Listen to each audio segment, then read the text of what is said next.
Hi friends, welcome to my channel. അപ്പോൾ നമ്മുടെ channel subscribe ചെയ്യാത്തവർക്ക് subscribe ചെയ്യാം കേട്ടോ. അപ്പോൾ ഇന്ന് ഞാൻ ബിഗ് ബോസ് ഡേ 16 റിവ്യൂ ആയിട്ടാണ് വന്നിട്ടുള്ളത്. അപ്പോൾ ഇന്നലെ നമ്മൾ കുറേ കാര്യങ്ങൾ കണ്ടു ബിഗ് ബോസിൽ. അപ്പോൾ മെയിനായിട്ട് പണിപ്പുരയിലോട്ട് വേണ്ടിയിട്ടുള്ള ഒരു 2 ടാസ്ക് നമ്മൾ കണ്ടിരുന്നു. 2 ടാസ്കും അത്യാവശ്യം നന്നായിരുന്നു.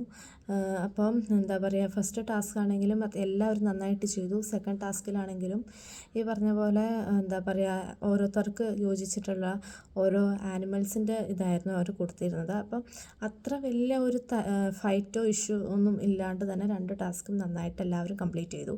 എനിക്ക് പേഴ്സണലി ഒരു കാര്യം തോന്നിയത്, അനീഷ് ഇപ്പോൾ കുറച്ച് ആവശ്യമില്ലാത്ത കാര്യത്തിലൊന്നും ഇപ്പോൾ അവൻ ഇഷ്യൂ ഉണ്ടാക്കാത്ത പോലെ എനിക്ക് തോന്നി. ഫസ്റ്റൊക്കെ ചെറിയ എല്ലാ കാര്യത്തിലും ഒന്ന് ഇഷ്യൂ ഉണ്ടാക്കുന്ന ഒരാളാണ്.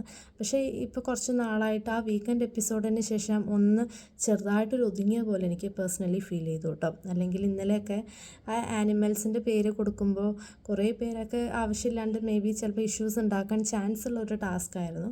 പക്ഷേ ഒരു ഇഷ്യൂവും ഒന്നുമില്ലാണ്ട് എല്ലാവരും നന്നായിട്ട് അത് കംപ്ലീറ്റ് ചെയ്തു. അങ്ങനെ ടീം എക്ക് തന്നെയാണ് 2 റൗണ്ടിലും ഫസ്റ്റ് കിട്ടിയത്. പിന്നെ നമ്മൾ മെയിനായിട്ടൊരു വീണ്ടും കിച്ചൺ റിലേറ്റഡ് ഒരു ഫൈറ്റാണ് കണ്ടത്. ഓറഞ്ചിൻ്റെ ഒരു ഇഷ്യൂ സ്റ്റാർട്ടിങ് തന്നെ അതാണ് കാണിക്കുന്നത്. ഓറഞ്ച് എല്ലാവർക്കും കൊടുത്തിട്ടും ബാലൻസ് 3-4 എണ്ണം ആരും എടുത്തുകൊണ്ട് പോയി എന്നൊക്കെ പറഞ്ഞിട്ട്. അപ്പോൾ എല്ലാവരും തമ്മിൽ ചോദിക്കുന്നുണ്ട്. അപ്പം ഷാനവാസ് പറഞ്ഞു അവസാനം ഷാനവാസ് ഒന്ന് എടുത്തിട്ടുണ്ട്. എന്നിട്ട് ഷാനവാസ് തന്നെ പറയുന്നുണ്ട് റന ഫാത്തിമയും ജിസയിലും കൂടെ ഓറഞ്ച് എടുത്തിട്ട് ഫ്രിഡ്ജിൽ ഒളിപ്പിച്ച് വെക്കുന്നത് കണ്ടു എന്നൊക്കെ ഇങ്ങനെ പറയുന്നുണ്ടായിരുന്നു. അപ്പോൾ എന്താ പറയുക, ഇതെല്ലാം ഇഷ്യൂ ഉണ്ടാക്കണം, പക്ഷേ അത്ര വലിയൊരു ഇഷ്യൂവിൻ്റെ ആവശ്യം ഉണ്ടോയെന്ന് എനിക്ക് തോന്നുന്നില്ല. കാരണം ഇപ്പോൾ 1-2 ഓറഞ്ച് ആരും അറിയാതെ എടുത്ത് കഴിച്ചിട്ടുണ്ടെങ്കിൽ പോലും അത് അത്ര വലിയ, ഇപ്പോൾ നമ്മൾ വീട്ടിലാണെങ്കിൽ ഇപ്പോൾ നമ്മളിങ്ങനെ ചെയ്യുകയാണെങ്കിൽ ആരും അത്ര വലിയ കാര്യമായിട്ടൊന്നും എടുക്കില്ല. ഈവൻ വീട്ടിൽ വേണ്ട, ഇപ്പോൾ ഒരു ഫ്രണ്ട്സ് ഗാങ്ങിൻ്റെ ഇടയിലാണെങ്കിൽ പോലും അത്ര വലിയൊരു ഇഷ്യൂ ആക്കില്ല. പക്ഷേ ആവശ്യമില്ലാത്ത അതിന് വേണ്ടിയിട്ട് ഇങ്ങനെ ഒച്ചയും ബഹളം ഉണ്ടാക്കേണ്ട ഒരു ആവശ്യം ഉണ്ടോയെന്ന് എനിക്ക് തോന്നുന്നില്ല. കാരണം പല സീസണിലും നമ്മളിത് നോട്ട് ചെയ്തിട്ടുണ്ട്. എനിക്കൊന്നൊരു ഫസ്റ്റ് സീസണിലും ഇതേപോലെ ആർക്കും മുട്ട തികഞ്ഞില്ല എന്നങ്ങനെ എന്തോ പറഞ്ഞിട്ട്, പിന്നെ ആപ്പിൾ തികഞ്ഞില്ല അങ്ങനെയൊക്കെ പറഞ്ഞിട്ട് ഓരോ സീസണിലും ചെറിയ ഇഷ്യൂവും ഫൈറ്റും ഒക്കെ നടന്ന പോലെ നമ്മൾ കണ്ടിട്ടുണ്ട്. ഈ സീസണിൽ ഓറഞ്ചായെന്ന് മാത്രം. പിന്നെ നമ്മൾ വേറെ കണ്ടത് 2 ദിവസം മുമ്പ് മുതൽ എപ്പിസോഡിൽ കാണിക്കുന്നുണ്ട് ഷാനവാസും അപ്പാനും ശരത്തും ഉള്ളൊരു അക്ബറൊക്കെ ആയിട്ട് ചെറിയൊരു ഫൈറ്റ്. അപ്പോൾ ഷാനവാസും അതിൽ അനുമോളും ഒരു ദിവസം മുമ്പത്തെ എപ്പിസോഡിൽ പറയണ്ടായിരുന്നു ബിൻസി പോയത് അപ്പാൻ്റെ ശരത്ത് കാരനാണ് എന്നൊക്കെ പറയുന്ന ഒരു ഇതാക്കുന്നുണ്ട്. അപ്പോൾ അപ്പാൻ്റെ ശരത്ത് പറയുന്നത് നല്ലൊരു ബെസ്റ്റ് ഫ്രണ്ടാണ്, നല്ലൊരു ബോണ്ടിങ് ആയിരുന്നു. പക്ഷേ ഷാനവാസും അതേപോലെ ആ വീട്ടിൽ ചില ആൾക്കാരും അത് ഒരു ആവശ്യമില്ലാത്ത ഒരു രീതിയിലോട്ട് അത് മാറ്റുകയാണ് ആ ഒരു ഫ്രണ്ട്ഷിപ്പിനെ. ഓൾറെഡി ഒരാൾ പോയി, ബിൻസി. അത് പ്രേക്ഷകരുടെ വോട്ട് കാരണമാണ് പോയത്, വോട്ട് കുറവുള്ളത് കാരണം. അല്ലാതെ ഇപ്പോൾ അത് എന്താ പറയുക, ആൾ കാരണമാണ് പോയതെന്നൊക്കെ പറയുന്നതിലൊരു ലോജിക് ഉണ്ടോ എന്ന് എനിക്ക് തോന്നുന്നില്ല. കാരണം ആ വീട്ടിനകത്തിരിക്കുന്ന ആൾ എന്ത് ചെയ്തിട്ടില്ലെങ്കിലും പ്രേക്ഷകർക്ക് ഇഷ്ടപ്പെട്ടാൽ മാത്രം അവർ വോട്ട് ചെയ്യുള്ളൂ.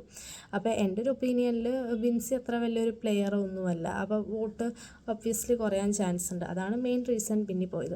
അപ്പോൾ ആ ഒരൊറ്റ റീസൺ എടുത്തിട്ട് ഇപ്പോൾ 2-3 ദിവസത്തെ എപ്പിസോഡായി ഷാനവാസും അപ്പാനും ശരത്തും ചെറിയൊരു ഇഷ്യൂ ഉണ്ട്. അവരിടയ്ക്കിടയ്ക്ക് എന്താ പറയുക, ഓരോ ചെറിയ ഇഷ്യൂ ഉണ്ടാവുന്നുണ്ട്, ഓരോ വാക്ക് തർക്കങ്ങളുണ്ട്. ഇപ്പം ഇന്നലത്തെ എപ്പിസോഡിൽ തന്നെ അപ്പാനും ശരത്ത് 1-2 തവണ ഷാനവാസിൻ്റെ അടുത്ത് പോയി സോൾവ് ചെയ്യാൻ നോക്കുന്നുണ്ട്. അല്ല ഷാനവാസിൻ്റെ കാല് പിടിക്കുന്ന പോലെയും ദയവ് ചെയ്തതിനെയും മനസ്സിൽ എന്താ പറയുക ആവശ്യമില്ലാത്ത ദേഷ്യം വെക്കരുത്, ഗെയിം വേറെയാണെന്നൊക്കെ ഇങ്ങനെ പറയുന്നതും അല്ലാണ്ട്. പക്ഷേ ഷാനവാസ് ആ ഒരൊറ്റ പോയിന്റിൽ പിടിച്ച് ഷാനവാസിൻ്റേതായിട്ടുള്ളൊരു സ്ട്രാറ്റജിയും ഒരു ഗെയിം പ്ലാനിങ്ങും ചെയ്യുകയാണ് അപ്പാനും ശരത്തിനെ മെൻ്റലി ഡൗൺ ആക്കാൻ വേണ്ടിയിട്ട്. അതാണ് എനിക്ക് തോന്നുന്നത്. അപ്പോൾ മെൻ്റലി കുറച്ച് ഡൗൺ ആവും അപ്പാനും ശരത്ത്. അപ്പോൾ ഗെയിമിൽ നേരെ കോൺസെൻട്രേറ്റ് ചെയ്യാൻ പറ്റില്ല. എന്നിട്ട് അപ്പാനും ശരത്ത് ബിഗ് ബോസിനോട് ഇങ്ങനെ പറയുന്നുണ്ട് എനിക്ക് ഫാമിലിയോട് സംസാരിക്കണം, അവരൊക്കെ ആണോ എന്നൊക്കെ ഇങ്ങനെ ചോദിക്കുന്നുണ്ട്. അപ്പോൾ അതൊക്കെയാണ് നമ്മൾ ഇന്നലെ മെയിനായി കണ്ടത്. പിന്നെ വേറെ ചെറിയ ഫൈറ്റും കാര്യങ്ങളാണ്, അതൊന്നും അത്ര വലിയൊരു കാര്യമുള്ളതല്ല. അപ്പോൾ ഇതാണ് എനിക്ക് മെയിനായിട്ട് ഇന്നലത്തെ റിവ്യൂവിൽ പറയാനുള്ളത്. അപ്പോൾ ഇന്നത്തെ രാത്രിയത്തെ റിവ്യൂ ആയിട്ട് നമുക്ക് നാളെ കാണാം. അപ്പോൾ ഇത്രയേ ഉള്ളൂ. ബൈ. പിന്നെ നമ്മുടെ ചാനൽ സബ്സ്ക്രൈബ് ചെയ്യാത്തവർ സബ്സ്ക്രൈബ് ചെയ്യാം കേട്ടോ. ബൈ.